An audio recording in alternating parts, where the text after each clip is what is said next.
Sindh assembly में peoples party और MQM फिर आमने सामने आ गए। अपोजिशन लीडर अली खुर्शीदी का सिंध के मसाइल के हल के लिए सदर जरदारी और चेयरमैन सेनेट को इस्तीफ़ा देने का मशवरा।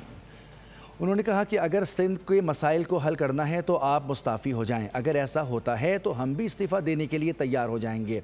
वज़ीर आला सिंध मुराद अली शाह ने अली खुर्शीदी को जवाब देते हुए कहा कि हम नहीं चाहते कि आप वफाक से अलग हो जाएं। आप हमारे साथ मिलकर सिंध के लिए आवाज़ उठाएं। जो भी वफाक में आता है आप उनके साथ हो लेते हैं और फिर लड़ झगड़ कर अलग हो जाते हैं। ज़रा सिंध से निकले ना, प्यार मोहब्बत की धरती से निकलें और पंजाब में तो कोशिश करें। पता नहीं कितने लोग पंजाब में अभी तक।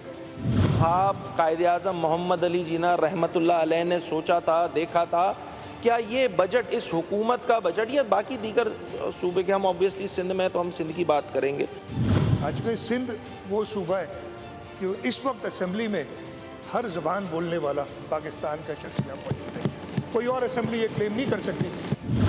जो हमारा वोट एंड सपोर्ट है, जो मैंडेट है, वो चूँकि lower middle class, poor class से ताल्लुक़ रखता है, तो हमारा इस बजट को देखने का नज़रिया थोड़ा सा डिफरेंट हो जाता है।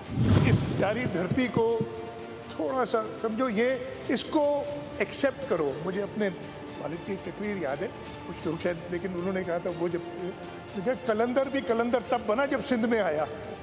मुझे समझ नहीं आ रही थी कि जब बजट पेश हो रहा था तो बजट इनके सामने पेश हो रहा था, ये जो हुक्मरान हैं, या बजट जो पूरा हुक्मरान तबका है वो खुद बजट के सामने पेश हो रहे थे।